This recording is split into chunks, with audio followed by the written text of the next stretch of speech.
Hey guys, welcome back. The title of this video is going to be Clear the Dinner Table to Build Generational Wealth. Clear the dinner table. All right.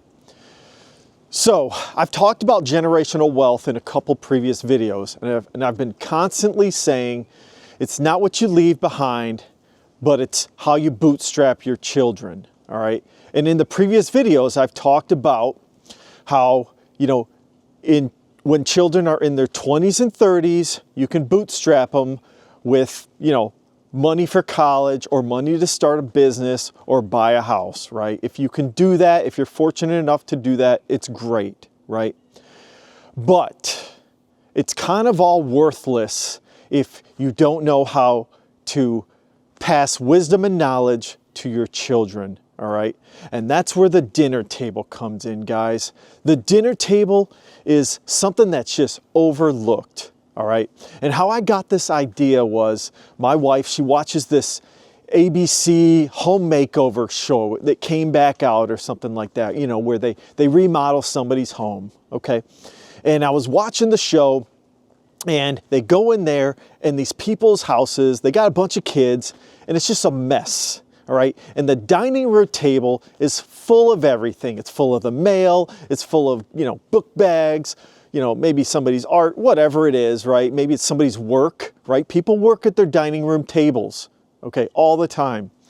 And it just got me this thinking about this problem we have. And I even heard it on a YouTube video the other day. I heard somebody say nobody eats at the dining room table anymore. I guess people go and they get their food, maybe from McDonald's, or maybe somebody cooks it even.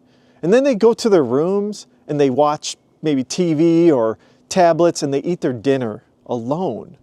I just found that unusual and weird.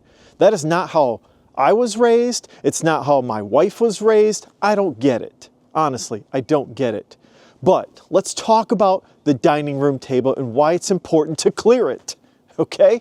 So you need to keep that thing cleared, because if you don't keep it cleared, you have zero incentive to actually sit down, set your dinner on the table and eat together, okay? This is your opportunity as a parent or as a grandparent, whatever it is, to pass wisdom and guidance to your children, all right? This is your opportunity. Why do I say it's your opportunity? Well, when you're raising kids from age 0, from when they're born up until they go to elementary school, it's really hard to pass guidance and wisdom, in those ages. How much are they going to remember? None of it, okay? You're teaching them basic things, how to talk, okay? And that's all valid and fine and everything, but guess what? When they start going to elementary school, you now have zero opportunity to give them guidance and wisdom. Somebody else is doing that, okay? A teacher's doing that, and hopefully you find a good teacher that's doing that, right?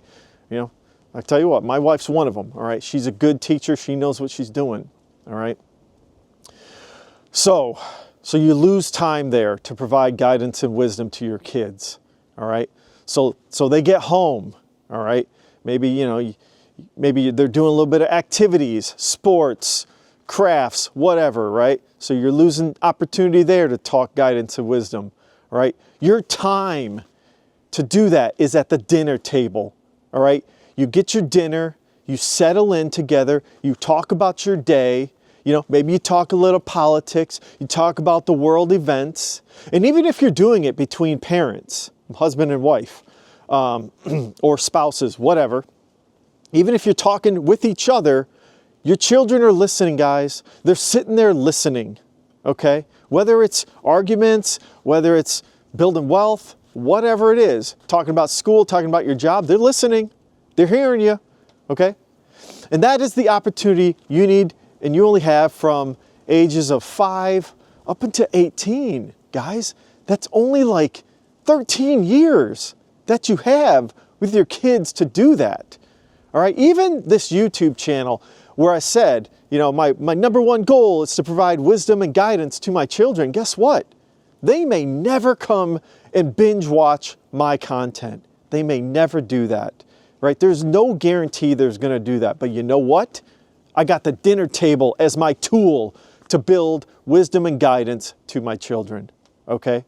Some things that you should consider when you're at that dining room table. Turn the TV off, all right?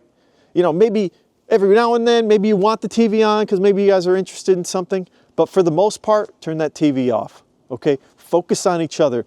This is your one time in the day that you have as a family to focus in on each other, okay? And you know what else, guys? Set the phones to the side, all right? Set the phones to the side so that you guys can focus on each other, all right? If you're just sitting there on your phone, you know, texting someone or whatever, you're not focused on your family, all right?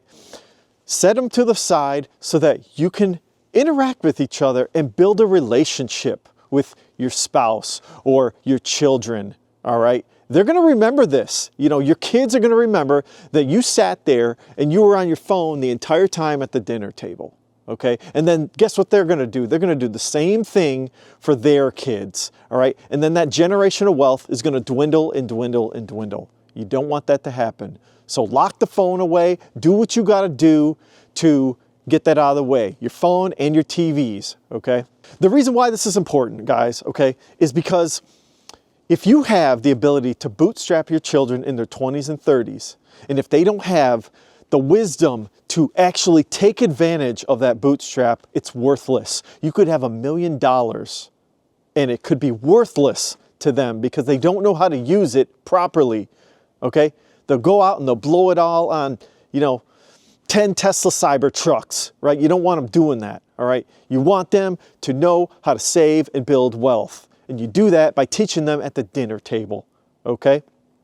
The same thing goes if you save up a massive inheritance, all right, and you're never there at the dinner table. You're out hustling, maybe you're out on the road.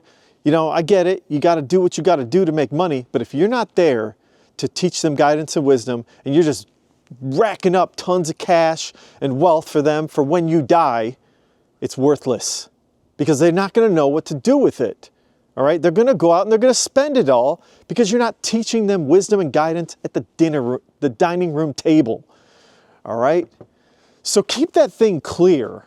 All right, guys, do not make that a place where you throw your junk, your messy Bessie piles. Forget all that. Right, keep the dining room clear.